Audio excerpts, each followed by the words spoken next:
Hello and welcome to another comparison video for Awakening of the Rebellion. In this one we are going to be comparing the MC80s across the Rebel Alliance. Now this list will not include the MC80A as the Alliance, as that is considered more of an artillery ship and it doesn't really fit well for these other three. However, these three are very similar and can be compared as the Rebels' classic capital ships. Starting off, we have the prices of each ship. Now there's about 11 categories, and each category will have a 3-point ranking, a 2-point ranking, and a 1-point ranking, and then at the end we will add them all up and declare a winner. Now that first category is going to be the prices. Now the cheapest one will receive the most amount of points, as you obviously don't want to spend as much credits. So you have 3 points for the MC80 Justice, 2 points for the MC80 Freedom, and 1 point for the MC80 Liberty. Moving on, we have the shields of each ship. Now they actually all have fast charging balanced shields, probably because the Mon Cala are known for their really good shields and their shield technology, but not their strength. We'll go 1 point for the MC80 Justice as it only has 14,000. 18,000 will get 3 points as it is the most, and 2 points for 15,000. The next category is going to be the armory of each ship, which once again is all the same. Each one has medium armor. And similar to the shields, the MC80 Justice will get 1 point for 12,000, 16,000 will give the MC80 Freedom 3 points, and 2 points for the MC80 Liberty. Our next category is going to be the movement. Now the movement is very similar once again. MC80 Freedom and MC80 Liberty both have the same amount of speed and an average acceleration and a high turn, so they will both receive 2 points, as I don't think there's any necessarily difference. You probably want a little bit more speed on your Freedom, so you could get 3 points for them, but it's the exact same, so I'm going to keep them at 2 points each, and then 1 point for 25 less speed. Our next category is the anti-fighter capabilities. Now this takes away from your anti-fighter weapons, and I believe obviously these are capital ships, so they're not going to have the most weapons, but MC80 Justice does have 8 laser cannons, and laser cannons aren't the best thing against fighters, but there are just 8 of them. So that's an easy 3 points. And then heavy laser cannons are a lot worse even than laser cannons, but they are pretty good against like heavy fighters and large bombers. So 1 point for the 4 of them and 2 points for the 6 of them. But moving on to the more important type of weaponry is the anti-ship weapons. So your anti-frigates, cruisers, anything bigger than a corvette pretty much, and your capital ships obviously. So the MC80 Justice has 6 light turbo lasers, 4 dual medium turbo lasers, and 4 light turbo ion cannons. That's only going to give it 1 point. It's the early game ship, and it doesn't have any stun ion cannons. The other 2 have stun ion cannons, and I believe stun ion cannons are really good against anti-capital ships. And only 4 medium dual turbo lasers isn't quite keeping up with the other 2. Now, I gave the MC80 Freedom 2 points as it has 2 less ion cannons and 2 less light turbo lasers. It does have the close range medium turbo lasers, which is better than the medium turbo lasers. However, the medium turbo lasers are dual, so it can kind of keep up with it, and then as well it has the 2 extra ion cannons and 2 extra light turbo lasers. So it will get the slight nod, even though the close range is pretty effective. You also have to keep in mind that it is close range, so you have to be at close range for them to be effective. The next category is the abilities. Now, right now, the MC80 Justice has the supplement drop ability. That is easily going to give it the worst amount of scoring, because that supplemental drop ability is not going to be good for a capital ship. That is going to be changed, spoiler alert, in the next update, the next patch that is coming out relatively soon. It is going to be getting the power to shields ability, but because I don't have an official date on when that's coming out, I'm going to give it 1 point for that supplement drop ability. But once it gets that power to shields ability, it will be very nice, as that is a really solid ability.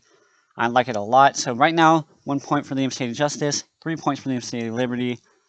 The shield leech ability is really strong. I think it fits super well for the MC80 Freedom. It basically drains an opponent's shields while also boosting the firepower of the ship. So it's really good for that brawler of the MC80 Freedom. It's really good on that one-on-one combat, as it not only takes away shields of the opponent, but also powers your weapons.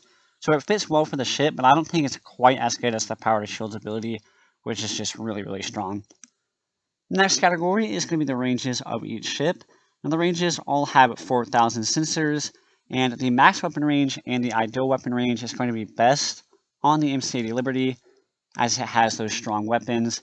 Now the max weapon range is going to be 2,500 on the MC80 Freedom, and an ideal weapon range of only 1,250. Because of those close range weapons, it has the worst range, so you really got to keep this thing in close.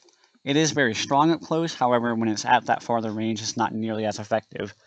So 1 point for the Freedom, 2 points for the Justice, and 3 points for the Liberty. The next category is Population Cap. This is one pretty simple.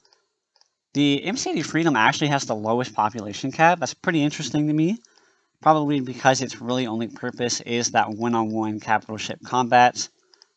The MC80 Justice, obviously being an earlier tech level ship, is going to have that mid-tier population cap, and then this is going to be the most expensive in terms of the population cap. So 1 point, 3 points, and 2 points. The next category is also tech level. It's not too relevant of a category, but I think it's really important, especially for that MC80 Justice, as the MC80 Justice is really important that it is coming in at any tech level. If you want that early game capital ship that has a massive hangar bay, it is really, really nice. I personally think that these two categories right here are really what carries the MC80 Justice to be an actual good ship, because its weapon systems don't compare to the other two, and it's not quite as good against capital ships. But because of these two categories, it's really, really good in the early game. If you can keep it alive, you can have this hangar bay in multiple battles, and like I said, it's cheaper, and you can have it at any tech level, so it really carries itself in the early game. Tech level 2 will get, or tech level 1 will get it 2 points, and tech level 2 will get the Liberty at 1 point. Now the hangar bays for the Liberty and the Freedom aren't nearly as good as the Justice. However, the Y-Wing and the A-Wings are two really good fighters. I gave the slight nod to the A-Wings. Y-Wings are probably a little bit more important. However, A-Wings are a little bit harder to come by, and you're getting that second extra flight in reserve. So I think it's just going to be a little bit more important. Also, the Justice all have flights. Each one of these types of fighters are coming in flights, not squadrons. I just didn't have enough room for that category.